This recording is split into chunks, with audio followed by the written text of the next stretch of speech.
Here's a question. What horror movies would be good for non-horror fans to watch? People who may want to get into the genre but don't know where to start. Here are 10 great horror movies for beginners. Movies that aren't too scary, too gory, or too gross, but still cool, creepy, and good enough to recommend.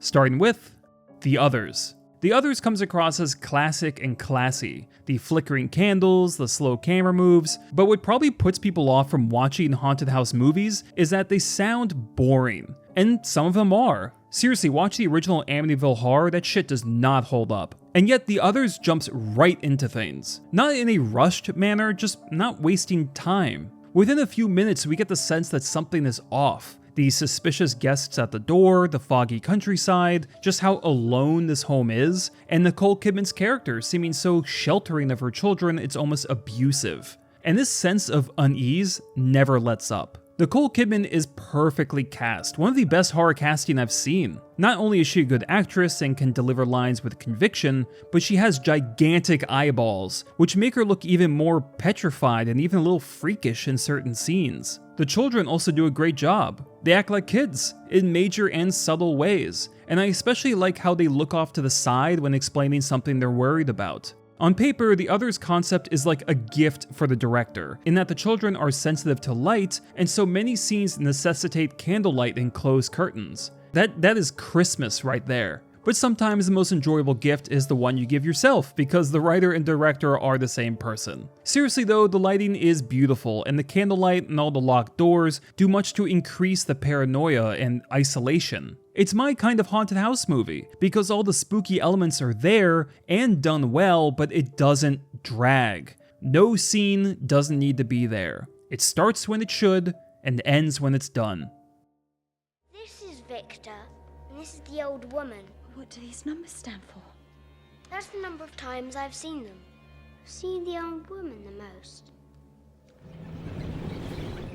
I wanted to include at least one horror comedy on this list. People were commenting with movies like Cabin in the Woods or Scream, and I think these are really bad choices. Nothing against them, but these movies are so meta that a novice is only going to get like half the experience. That's why I'm going with the Irish horror comedy Grabbers. It doesn't depend on previous knowledge or trivia, isn't too gross or bloody, and is goddamn hilarious. The elevator pitch is an instant sell. A small Irish town is invaded by aliens that feed on blood, but are allergic to alcohol. So this town must defeat them while intoxicated. There's so much to love here. I love how Grabbers isn't afraid to make the aliens a brighter blue, when it seems like so many movie creatures are dark so the CG looks better. I love the humor, and how it isn't just concept-based, but character-based. This motley crew of heroes are all distinct and well-performed and easy to root for. I love the drunk acting, something most films in general fail at. I love that the two protagonists switch roles in the third act, so our drunk widow becomes the responsible leader, and the by-the-book's new arrival becomes one of the funniest drunks I've seen in a while. And lastly, I love how this comedy doesn't forget to be a good film. Not just in the character work, but in the impressive special effects, the editing, and the cinematography. Watch it sober, watch it drunk, it's a great time, and a perfect creature feature for horror newbies. Next is The Ring.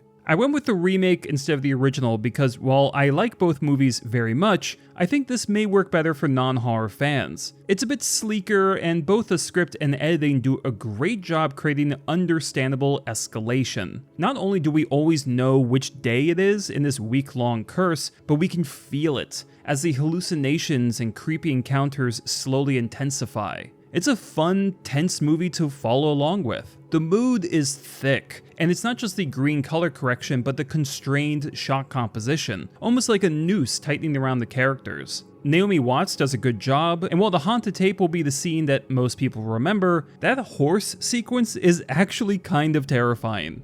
The Ring is possibly the greatest horror remake, at least from a different country than the original. They didn't just try to ape the movie, but take the elements and wring some terror out of it in its own way. Director Gore Verbinski deserves much credit for this working as well as it did. I still think the opening scene is stupid, but I'm pretty sure I'm the only one in that camp. So yeah, The Ring.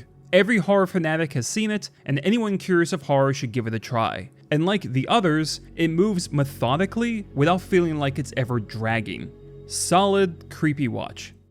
Next is It Follows. I catch heat every time I recommend this movie, and I think it's due to the film's relative hype and the misguided mentality that this is some anti-sex PSA, which I just don't see. And sure, this happens all the time. A horror flick is touted as the greatest thing since yoga pants becoming casual wear, and some people watch it expecting a masterpiece and feel cheated. It happened with Talk to Me, it happened with Longlegs, and it happened with this. And it's a shame because I still think It Follows has so much going for it other than hype.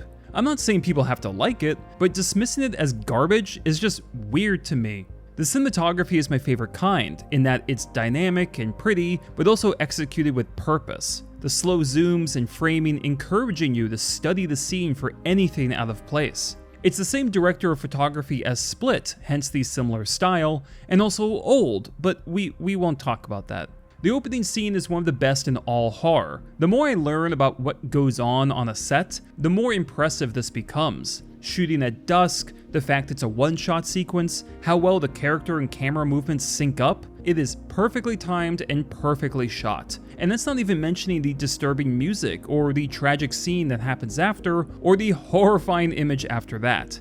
Maika Monroe holds the emotional core of the film. This is 90 minutes of constantly looking over one's shoulder, and Monroe gives us believable moments of stress, terror, and exhaustion, which is essential for this film to function. The music is excellent, modern and nostalgic, entertaining and unnerving. I think the climax could have been executed better, but I still think this is a polished, vivid, and scary movie, and explores sexuality as a horror concept without being distasteful or, well, pervy about it. I'd recommend this to most people, but especially horror beginners, if they want some horror with a little bit of style. It could look like someone you know, or it could be a stranger in a crowd. Whatever helps it get close to you. It can look like anyone, but there's only one of it.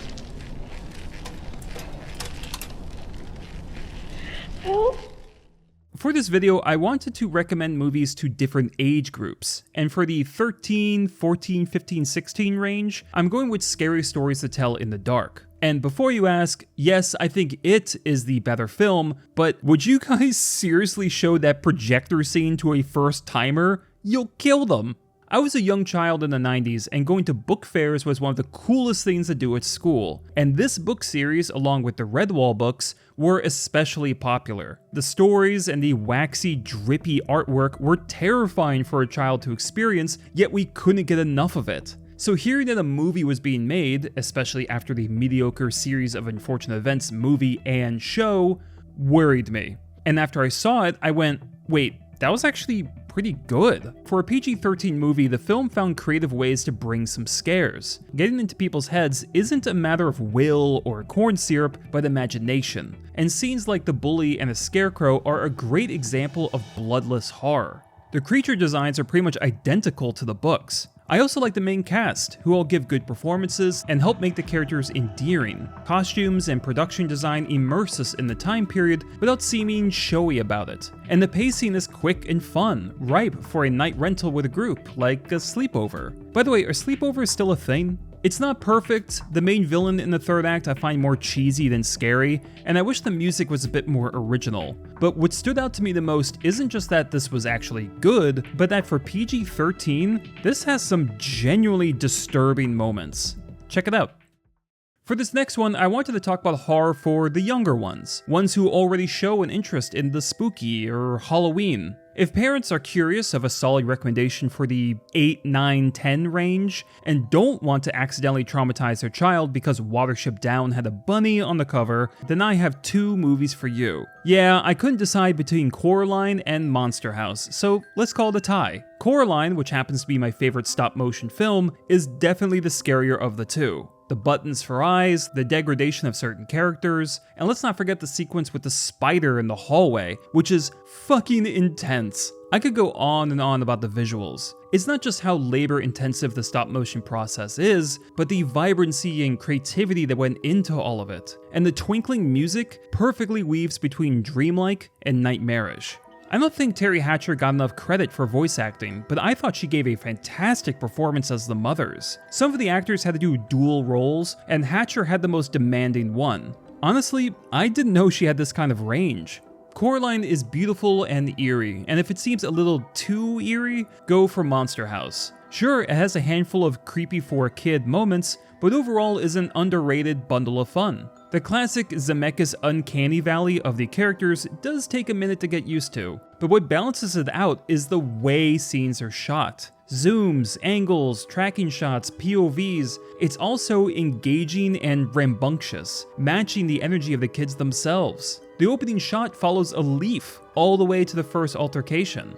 There's some good humor in this movie too, especially the best friend character and the bumbling cops voiced by Kevin James and Nick Cannon. In terms of pacing, Monster House is snare drum tight. It also has one of my favorite endings to any animated film. It's quick, it's simple, the music is lovely. I don't know, something about it resonated with me. Another great idea, DJ! Brilliant! What do you want from me, Chowder? I don't see you coming up with any big ideas. Oh yeah? Yeah? Do you want to hear my big idea?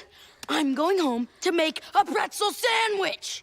See ya! I felt that I needed to put something older, something classic on the table. Alien was a possibility, and a lot of comments were recommending Poltergeist or The Changeling. But I wanted to go with something even more subtle, where the fear factor drips in more gradually. And so while those movies are good to great, Rosemary's Baby to me seems like a perfect choice. And frankly, I'm gonna leave it there. Sure, I could talk about how immaculately the shots are set up and how actors are staged in a scene. I could discuss the haunting music, the slow, almost scientific raising of tension, or Mia Farrow's dedicated performance. I could dip my toes into a comparison between this and the 1944 film Gaslight, which, trivia moment, is where the term comes from.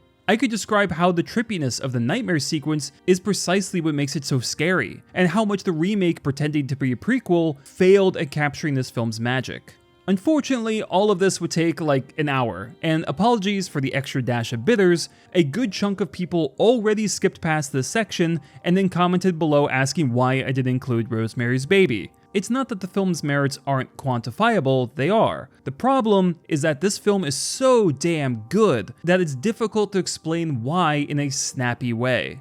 But here's my attempt. It's a horror classic that actually holds up. Perfect for beginners, and practically perfect for anyone else. Next is Cure. What a cool, creepy movie this is. There are clever choices like how crime scenes match kill scenes, how empty space and long takes are utilized, and how the frame reflects characters' power or personality. It's hypnotic to watch, which makes sense since hypnosis is the killer's main weapon, and man, these hypnosis scenes are amazing. Everything about them, pacing, cinematography, line delivery, I couldn't imagine them done any better. The thing is, Cure's horror status isn't obvious. Many don't regard it as horror at all, but the reason I say it is, and something like Silence of the Lambs is borderline, is how the film is trying to make you feel. Everything about Cure is trying to both seduce you and disturb you, and the way it's put together visually, the flat, unrepentant antagonist, the almost total lack of music, strike that rare chord of fear. The kind that buries under your skin, the kind that doesn't shock you, but makes you feel off, weird, and out of place. It's a difficult chord to hit, but when done right, it can suck in the viewer like a vacuum. Yes, I still consider the first half better than the second, but everything here is done exceptionally well, and even the end credits look great. For anyone wanting to look into this whole horror thing, but wants something a bit more patient, professional, and deeply unsettling, give Cure a go. Next is The Conjuring. On the flip side of the horror coin, let's go with something that isn't super original, does have jump scares, and can be easily marketed to the masses. But, and this is important, this doesn't stop it from being good. From long takes to the kinds of angles set up, The Conjuring has lots of style, and unlike typical haunted house flicks, the pacing is jacked. One of the best things about this movie is how naturally it gets you to care about this family being haunted. They're set up as such a pleasant, loving family and you want to protect them. And when you see them after weeks of these hauntings, without making too much of a show about it, we understand just how exhausted and miserable they are. This is why you hire good actors in scary movies. The face Vera Farmiga makes when first meeting the family is so naturally horrified.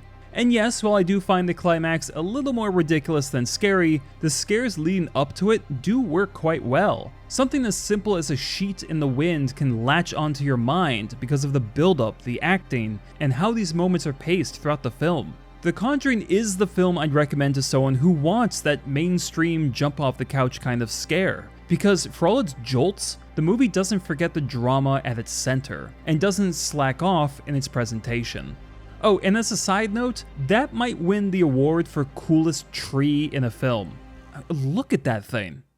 And last up is the Autopsy of Jane Doe. This is a bottle film, meaning mostly in one location, and as all bottle films, it lives on good dialogue and performances. And thankfully, the filmmakers got the memo on this when it came to casting. For not only is the dialogue well written and the characters well defined, but Brian Cox and Emile Hirsch each do a great job. It's hard to find a performance from the former that isn't fantastic, and personally I think Emile Hirsch is underrated. Watch Milk and you'll see for yourself. But the pleasant surprise is how well they play off each other. They have to act as father and son, but also teacher and student, and both the screenplay and performances maybe buy the professional and familial bond between these two men. The affection, the eye rolls, it's all there. Since the film is about an autopsy, it makes sense that the scenes would be so procedural. It's an operation I'm not familiar with, and for people who like watching professionals work, I think they will get an almost relaxing enjoyment out of this, until that chair gets kicked out from under us and it becomes clear how well the rigid procedure of an autopsy merges with horror. We follow the drawing on the chalkboard, the notations, and as they open up the body more, both the characters and the audience go on a journey of suspenseful discovery. I like that. I like when a film establishes a rhythm in its plot, and slowly unearthing new odd things in an autopsy is just perfect escalation. On top of all of this, the film is nicely shot and never becomes visually stale despite the limited setting. And yeah, like The Conjuring, the third act gets a little silly, but that doesn't stop this from being a classy, very well put together horror film that newbies and veterans could enjoy. Autopsy of Jane Doe, especially in those first two acts, has some real confidence. It knows it's got the writing, directing, and acting to make it work. And that kind of deserved swagger is fun as hell to watch. So, those are 10 horror films for people new to horror. If there are any others I missed, toss in the comments. Check out the Patreon link below if you want to support the channel, and click the playlist for more fun videos. And as always, thanks for watching.